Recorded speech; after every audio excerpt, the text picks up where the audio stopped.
जय हिंद दोस्तों। आपने सोशल मीडिया पे काफ़ी सारे रोस्ट देखे होंगे, पर इन मोहतरमा ने तो खुलेआम यूएन में पाकिस्तान को रोस्ट कर दिया।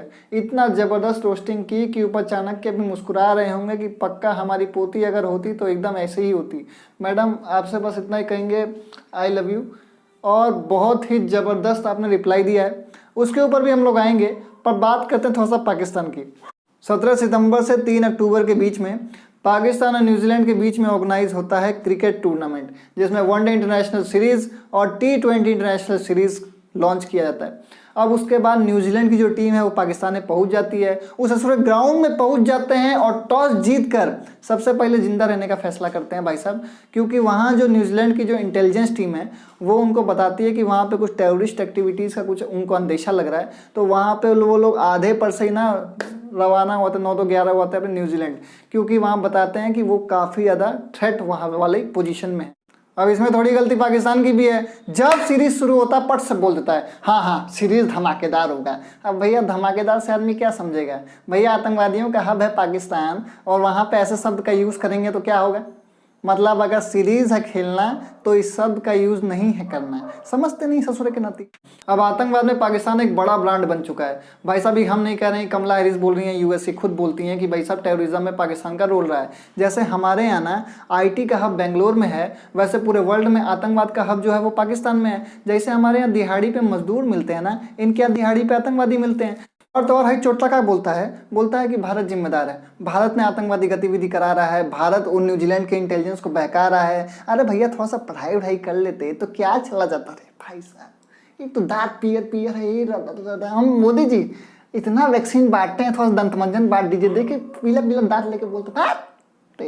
हम ही लोग इस बात को समझते हैं। देखिए जो न्यूजीलैंड की इंटेलिजेंस सिस्टम होती है ना, उसमें भारत का कोई रोल ही नहीं है, क्योंकि इनके पास है फाइव आइज। फाइव आइज क्या है? जो 5 कंट्री है ना, ये आपस में अपने डीपेस्ट इंटेलिजेंस सिस्टम को मतलब शेयर करती हैं, जिसमें भारत का नाम आता ही नहीं है। उसमें आता है आपका यूएस, यूके, कनाडा, ऑस्ट्रेलिया और आपका न्यूजीलैंड। ये 5 कंट्रीज़ का इंटेलिजेंस आपस में होता है, ये आपस में शेयर करते हैं, एक दूसरे से इंफॉर्मेशन शेयर करते हैं। और कहीं ना कहीं डेटा लीक हुआ था कि पाकिस्तान में टेररिस्ट एक्टिविटीज़ हो सकती हैं, इसलिए उन्होंने किया। भैया इसमें भारत का कहाँ से रोल आ गया? और आप अगर बोल भी रहे हैं तो सबूत के साथ बोला करें। भाई आप देश को नेतृत्व कर रहे हैं, देश के बाद रिप्रेजेंट कर रहे हैं। अब पाकिस्तान का एक दोस्त रहा है टर्की, वो हमेशा बोले ये दोस्ती हम नहीं तोड़ेंगे, तोड़ेंगे दम मगर तेरा साथ ना छोड़ेंगे। उस असर वो चपा गए, FATF ग्रे लिस्ट में उनको डाल दिया गया। अब वो चमची आगे बोला हमको कहाँ FATF ग्रे लिस्ट में डाला? तो भैया तुम आतंकवादी को सपोर्ट करोगे तो तुम्हारा क्या वो आरती उतारेंगे क्या बैठ के ऐसे हो?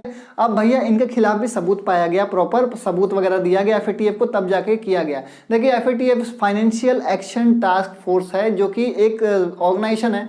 अगर आप उसके ग्रे लिस्ट में आते ना तो आपको बहुत ही मुश्किल होता है IMF, वर्ल्ड बैंक, इन सबसे लोन लेने में या फिर बॉन्ड्स वगैरह कलेक्ट करने में, तो उसमें बहुत सारी दिक्कतें आती हैं।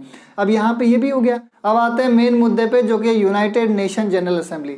देखिए भारत ने भी अपनी बात रखी और पाकिस्तान ने भी अपनी बात रखी, पर दोनों की बात रखने में ज़मीन आसमान का फ़र्क था। देखिए वीडियो स्टार्ट करने से पहले मैं आपको बता दूं कि जितने भी महत्वपूर्ण पर्सनैलिटी या बहुत ही बड़ी बड़ी सक्सेसफुल पर्सनैलिटीज़ आपने देखे होंगे, उन सब के अंदर आपने कॉमन चीज़ नोटिस की होगी, वो ये 2 चीज़ें कभी भी नहीं करते। कौन कौन सी चीज़? देखिए पहली चीज़ तो ये कि वो दूसरों को क्रिटिसाइज करने में अपना टाइम बर्बाद नहीं करते, उनके लिए टाइम ही सब कुछ होता है। जिस टाइम पे लोग एक दूसरे को क्रिटिसाइज कर रहे होते हैं, उस टाइम को वो अपने आप को बिल्डअप करने में यूटिलाइज कर रहे होते हैं। और दूसरा जो सबसे इम्पॉर्टेंट पॉइंट है वो ये है कि वो हमेशा प्रॉब्लम्स नहीं देखते, वो हमेशा सॉल्यूशंस खोजते हैं। रोतलू आदमी को दुनिया में कोई नहीं पूछता है, कोई उससे प्यार नहीं करता है। सबके लाइफ में प्रॉब्लम है, मेरे भी है, आपके भी है, लेकिन वही सिकंदर है जो कि उस प्रॉब्लम से लड़के अपने आप को सिकंदर साबित करता है। देखिए यूनाइटेड नेशन के 76वें सेशन में भारत ने भी अपनी बात रखी और पाकिस्तान ने भी अपनी बात रखी, लेकिन भारत ने अपने फ्यूचर डेवलपमेंट प्रोजेक्ट्स के बारे में बताया, काफ़ी सारी चीज़ें बताई, लेकिन पाकिस्तान ने पूरा का पूरा अपना टाइम वेस्ट किया सिर्फ और सिर्फ क्रिटिसाइज़ करने में, स्पेशली भारत को। बात करते हैं इंडिया की, तो उन्होंने काफ़ी सारे महत्वपूर्ण पॉइंट्स रखे। मैं जल्दी शॉर्टकट में आपको बताता हूँ, नहीं तो बहुत ही लंबा हो जाएगा। देखिए सबसे पहली बात तो ये रखी कि भारत एक लोकतांत्रिक देश है, बहुत ही बड़ा लोकतांत्रिक देश है, जहाँ पे एक चाय वाला भी प्रधानमंत्री बन सकता है। Democracy can deliver, democracy has delivered. Second जो पॉइंट था वो ये था कि जो कोरोना से पूरा वर्ल्ड जो था वो बहुत ज़्यादा इकोनॉमी वगैरह वर्स्ट हो गई थी, सबकी कंडीशन बुरी थी। ऐसे में भारत तैयार कर रहा है पहली वर्ल्ड की DNA वैक्सीन, या साथ ही साथ और नेजल वैक्सीन पे भी काम कर रहा है भारत बायोटेक। तो देखिए ये तो पूरी बात है। तीसरी बात ये थी कि चाइना के ऊपर हम धीमे धीमे डिपेंडेंसी कम कर रहे हैं और आत्मनिर्भर भारत की तरफ आगे बढ़ रहे हैं। जैसे मैंने आपको 4G 5G के जब वीडियोस बनाए थे तो मैंने आपको बताया था कि जो इतने हुआवे जाइंट्स कंपनी हैं इन लोग के ऊपर धीमे धीमे डिपेंडेंसी कम कर रहे हैं हम लोग। सैमसंग, नोकिया, एरिक्सन आगे बढ़ के इसमें काम कर रहे हैं, वेंडर्स ले रहे हैं। एक पॉइंट जो मुझे पर्सनली बहुत अच्छा लगा वो ये था कि भारतीय स्टूडेंट्स 75 सैटेलाइट स्पेस में लॉन्च करेंगे और ये अपने आप में बहुत ही गौरव की बात है। इसरो का इतिहास छुपा नहीं है, जब जब टाइम आया है भारत के वैज्ञानिकों ने इसरो का नाम और पूरे वर्ल्ड में ऊंचा किया है।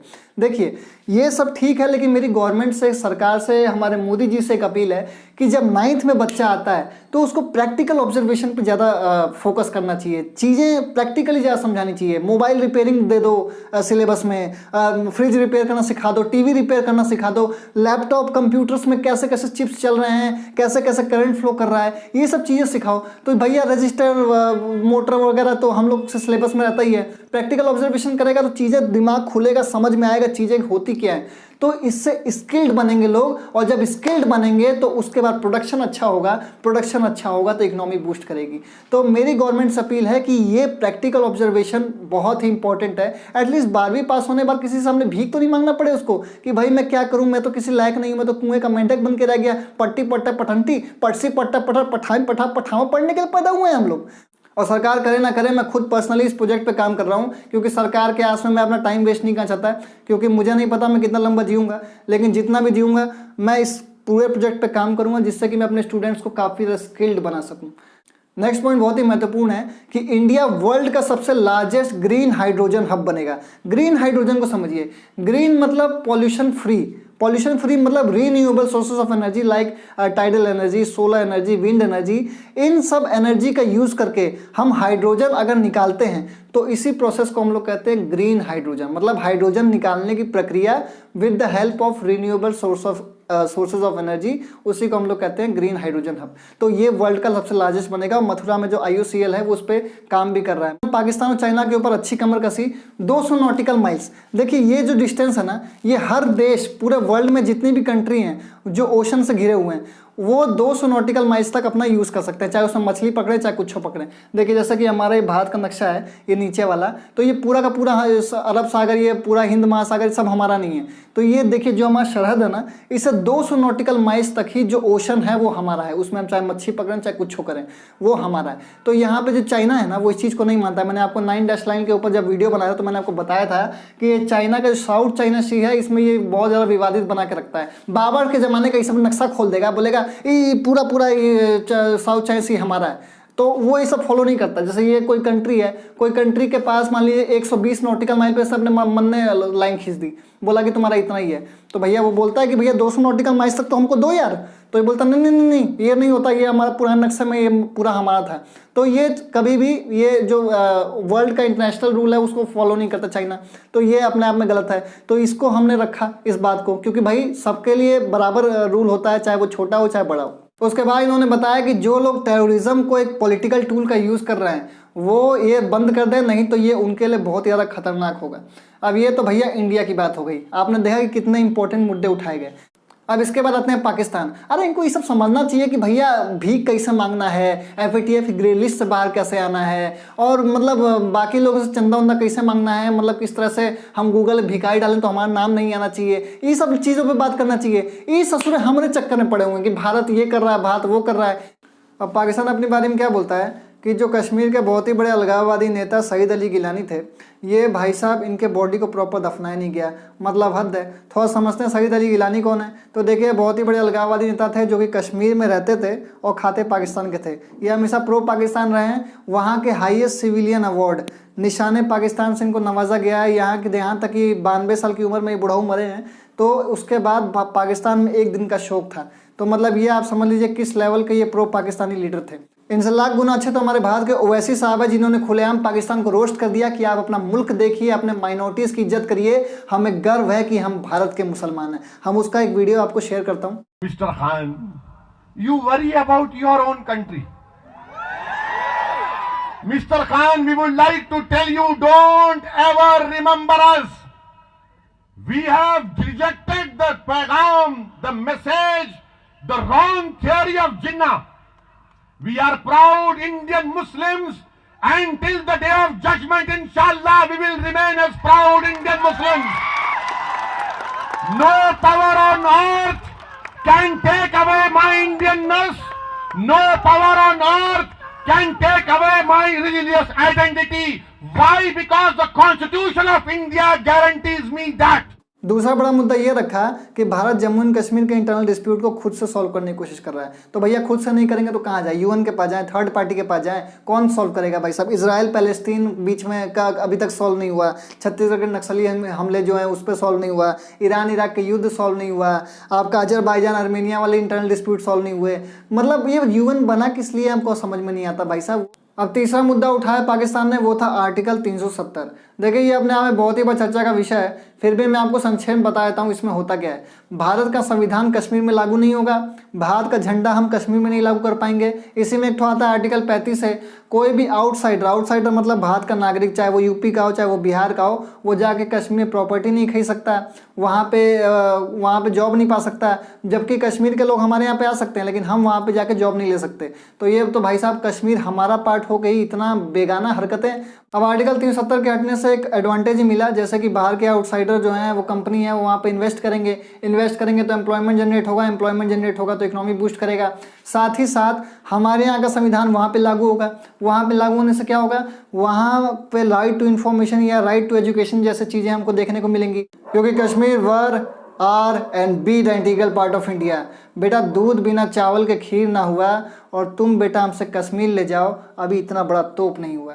मैं तो हर एक कश्मीरी बच्चे से कहूँगा कि आप एक बार जो स्लीपर की टिकट है बहुत सस्ती होती है, वो 10वीं 12वीं में आके आप एक बार टिकट का ट्रेन कराइए और पूरे इंडिया का भ्रमण कीजिए। आपको खुद मालूम पड़ेगा कि आपके लिए भारतवासी आपके लिए किस तरह से आपको बिहेवियर देते हैं। कभी आपको ऐसा फील नहीं होगा कि आप कोई दूसरे देश में पहुँच गए। बहुत सस्ता टिकट है, और जितने मेरे कश्मीरी भाई हैं जो कि अलग अलग देशों में अलग अलग जगह पर काम करते हैं, चाहे वो बेंगलोर हो, चेन्नई हो, दिल्ली हो या जहाँ भी हो, कभी भी उनके साथ किसी तरह का भेदभाव नहीं होता। हम हमेशा अपने भाई की तरह उनको ट्रीट करते हैं। तो ये जो ब्रेन वॉश करते हैं ना, इनसे आप बचिए, क्योंकि कश्मीर तो एक ज़मीन का टुकड़ा है, लेकिन कश्मीर के लोग हमारे हैं, वो इंडिया के हैं, इंडिया के ही रहेंगे, और हमेशा इंडिया के लोग उनका सपोर्ट करेंगे। खैर पाकिस्तान ने यूएन में इतनी लंठाई की तो इसका रिप्लाई तो बनता है ना भाई साहब। रोस्टर तो यहाँ पे घर घर में बैठे हुए हैं, वहाँ यूएन में स्नेहा दुबे जो एक्स IFS ऑफिसर है, इन्होंने उनको रोस्ट कर दिया। इन्होंने कहा कि पाकिस्तान खुद ही आग लगाता है और खुद को फायर ब्रिगेड बोलता है। Kashmir and Ladakh were are and be the integral part of India. Salute ma'am, बहुत ज़बरदस्त एकदम रोस्ट कर दिया पूरी तरह से। यहाँ तक कि हमारी एक्स इंडियन डिप्लोमेट ईनम गंभीर ने तो पाकिस्तान को टेररिस्तान तक बोल दिया था। और उस लेडी को तो बिल्कुल नहीं भूलना चाहिए जिन्होंने पाकिस्तान के 93,000 सैनिकों को अपने जूती पिला के गिराया था, वो थी इंदिरा गांधी। ये माँ दुर्गा की भूमि है, कभी भी यहाँ पे औरतों को अंडर एस्टिमेट मत करिएगा।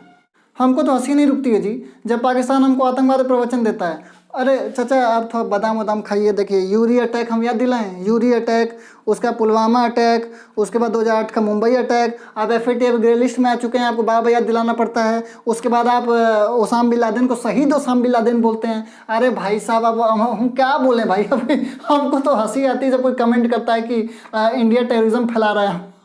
हम क्या बोलें भाई अब इसमें। अब इंडिया ने जो पॉइंट्स मिस कर दिए यूएन में, उस पर थोड़ा चर्चा करते हैं। देखिए जब वो कश्मीर की बात कर रहे थे तो हमें बलूच का कार्ड खेलना चाहिए था। बलूचिस्तान वाला कार्ड बहुत ही खतरनाक है, मतलब ये इक्का है हमारे लिए एक तरह से, क्योंकि देखिए जो पाकिस्तान का प्रोविंस है ना, इसमें 44% जो एरिया है वो आपका बलूचिस्तान है। और आपको जान के ताज्जुब होगा 36 से 45% जो मिनरल्स होते हैं पाकिस्तान में, पूरे एंटायर पाकिस्तान में, वो सिर्फ और सिर्फ बलूचिस्तान से आते हैं। लेकिन ये ससुरे इतने ज़्यादा कमीने हैं, ये बलूचिस्तान के लोग के ऊपर एकदम जुल ढालते हैं। वहाँ पे बिजली नहीं है, गैस नहीं है, वहाँ के लोग एकदम अनएम्प्लॉयड रहते हैं, बहुत ही गरीबी रहती है वहाँ पे, पढ़ने का तो दूर दूर तक कोई नाता ही नहीं है। और यहाँ पर बलूचिस्तान के साथ इतना भेदभाव होता है, इससे आप समझिए जब CPEC प्रोजेक्ट स्टार्ट हुआ था तो यहाँ पे जो बलोच टाइप के जो लोग थे उनको वहाँ पे एम्प्लॉयमेंट ही नहीं दिया गया। तो यहाँ बलूचिस्तान भी एकदम पूरी तरह से त्रस्त है, वो भारत का सपोर्ट मांग रहा है कि आप हमारा सपोर्ट करिए, हमको एक आज़ाद देश बनना है, अपना अलग देश को घोषित करना है। अब पाकिस्तान ये बात जानता है कि अगर बलूचिस्तान पाकिस्तान से अलग हो गया तो ये तो वैसे ही लुंगी सिलने भी नहीं आता इन लोगों को, वैसे ही कटोरा मांग रहे हैं और भिखारी हो जाएंगे, क्योंकि जो मेजर इकोनॉमी है वो तो यहाँ पे मिनरल और गैस से बनती है ना। किसी भी देश की जो इकोनॉमी है वो वहाँ के मिनरल ऑयल गैस वगैरह से बनती हैं, मिनरल से बनती हैं, मिनरल्स बलूचिस्तान के पास है तो वो यहाँ पे हटा नहीं दे रहा। तो भाई साहब हमको इस चीज़ से टैकल करना चाहिए। और वैसे भी हम वर्ल्ड के 6th लार्जेस्ट इकोनॉमी वाले हैं, हमको क्यों जरूरत पड़ रही है किसी के जवाब देने की, किसी के मुद्दे में जवाब देने की। आप ही बताइए, हम अभी चल रहे हैं, कोई अभी मुंह से उठा के बोले, कोई रास्ते का भिखारी बोले अपना नाम बताओ, तो बताएं क्या क्या जरूरत है भाई बताने की। तो बुरी बात का लबोल बाब यही है कि कश्मीर भारत का अंग था, है और रहेगा।